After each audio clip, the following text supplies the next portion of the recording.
sitting in front of a mural. When the princess saw her, she shuddered like she'd seen a ghost. She walked right up to the princess, took her hand, and led her into the factory. One thing's for sure, they knew each other. The factory'd been converted to a production line for Erusian drones. It was fully automated and chugging along, making drone after drone after drone. Once they got inside, the princess stopped and just stood there with a man in a lab coat. He was trying to use his keyboard, but she wouldn't let him. She took a data chip and threw it on the ground. Then she walked over to us and took the gun from the prison guard's holster. She pulled the trigger and destroyed the chip.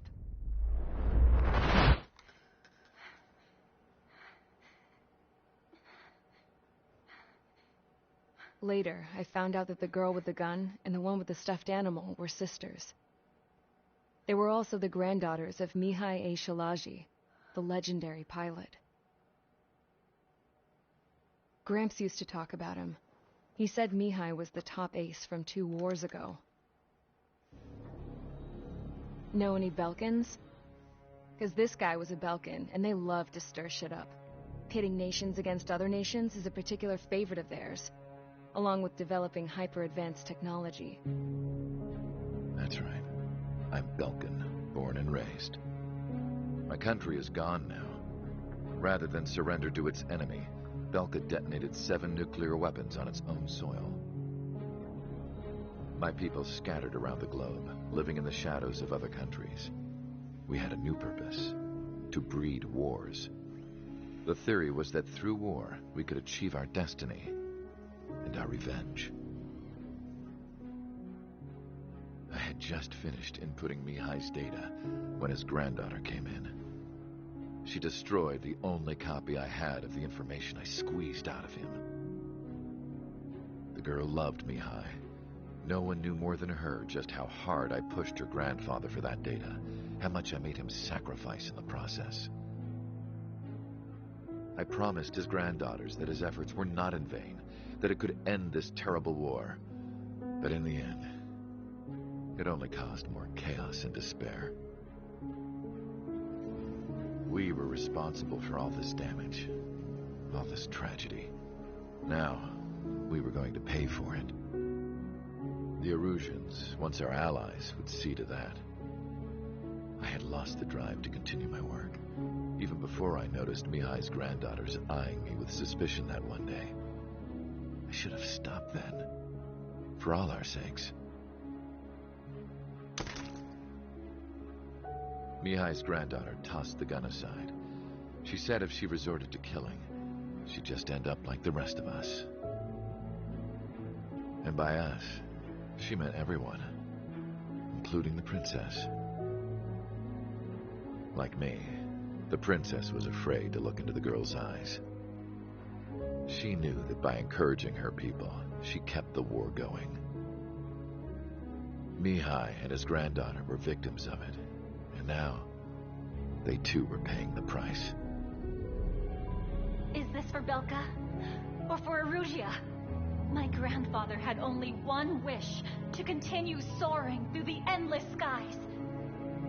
That was the only place where he felt alive. But I don't even have a country to call home, let alone the sky. We have to learn to put that sense of nostalgia behind us and behave like mature adults. My homeland. She's right. It feels so far away now. The woman with the rifle approached me. She was focused on more pressing issues. I checked the computer. All of the data on the legendary ace had already been installed. No, I pulled it before it was completed. However, there are 2 aircraft that are already scheduled to be manufactured based on that data. We must destroy the factory. This isn't the only one. There are more facilities just like it, and the 2 planes containing the data will be manufactured at one of those facilities. So, this place runs on solar power that the space elevator generates, right? How about the others? We can destroy the space elevator and cut the power to them. First things first, let's take this one out.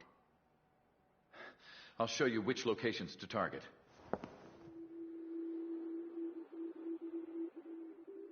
I stood there, thinking about that mural by the factory's entrance. Harling commissioned it to be painted. I realized that in the background, behind the dancing figures, the artist had painted several space elevators. I understand now.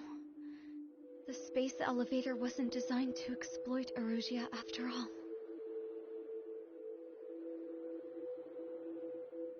Good. And afterwards, we'll bring down the space elevator itself. No matter why it was built, right now, it's the root of this chaos.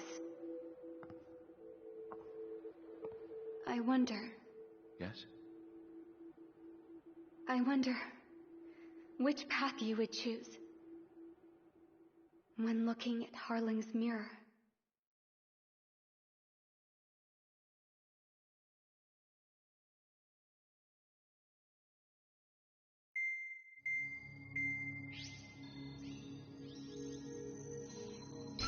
Let's get the briefing started. We've done enough air operations. Just let us go home. There's no path for us to get home. Whatever direction you fly, it'll be right into a hail of enemy fire. Earlier, we received a communication via the partially restored general network. Here is what it contained. Apparently, the Erusian radicals have gathered around the space elevator, as it's a source of energy. Give the warmongers a powerful energy source, and you give them the luxury to keep on fighting. In response to this, people from both Osea and Erusia have joined forces, and will take down the final Arsenal bird in a saturation attack from the air to the sea. Once that's achieved, they'll take the space elevator from the aggressors. Has the source been verified? It could be fake. I hear you. Take a look at what's written at the end. Hey, dumbass. If you want to bring the world back from the brink, go to the lighthouse. You can see the future. Dumbass? Sounds familiar. Certainly does. It's from those guys we met in Tyler Island. The 444 squad. It's a message to all those looking to end the war. But I also think it's a message for trickery. Guess we'll do what it says. Okay. Well then, I'm thinking we go roast that damn bird. Looks like we're all on the same page. It's time to end this war. Time to fly, guys. Let's go get that Arsenal bird.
Strider Squadron, sortie ASAP.